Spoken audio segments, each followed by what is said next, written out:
Les grottes de Han existent depuis le 19e siècle et ont accueilli 22 millions de visiteurs. Une telle longévité, cela ne s'improvise pas. Et la réussite n'est pas non plus une constante 100% linéaire.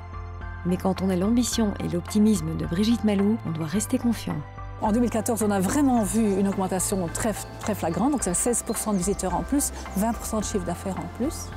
Et en 2015, la bonne nouvelle, la croissance a continué. Et donc nous pensons pouvoir dire qu'on est de nouveau dans une période de croissance structurelle. On attire 60% de Belges, mais dont une grosse partie sont des Flamands aussi.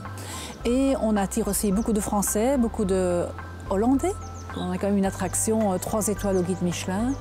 Et donc, quelqu'un qui vient en Belgique, s'il prend un peu de temps, il visitera les grottes de Han. Jouir d'un tel statut dans le monde touristique, cela se travaille. Il faut sans cesse innover, réinventer l'histoire que l'on raconte à ses visiteurs.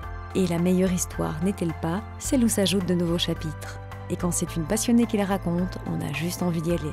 Ce qu'on a ouvert aussi cette année, c'est la fameuse grotte du Père Noël, qui est une grotte qui, elle, fait 2 km, qui est également dans le même massif, qui a été découverte il y a 50 ans et qui, elle, on la surnomme la plus belle grotte sauvage de Belgique.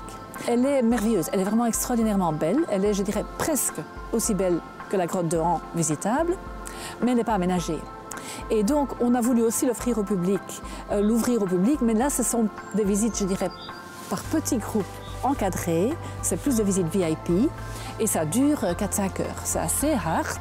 De nouveau, il ne faut pas être spéléologue. Je l'ai faite et je ne suis pas particulièrement sportive, mais il faut quand même avoir une bonne condition physique et il faut vouloir rester 4-5 heures sous terre. Quand on le fait, c'est vraiment une expérience tout à fait inouïe. Brigitte Malou est licenciée en droit et a fait des études complémentaires en sciences économiques et en analyse financière. Mais pour reprendre avec succès les rênes d'un site touristique reconnu au niveau international, il faut avant tout aimer les défis. J'ai accepté le défi parce que le projet est extraordinaire, parce que le site est extraordinaire, le site a énormément de potentiel. Et que je dirais que le fait de valoriser un site qui fait partie d'un patrimoine national et même international, un site qui est profondément naturel, c'est un site vraiment de nature authentique, je trouve que c'est un défi qui est vraiment passionnant.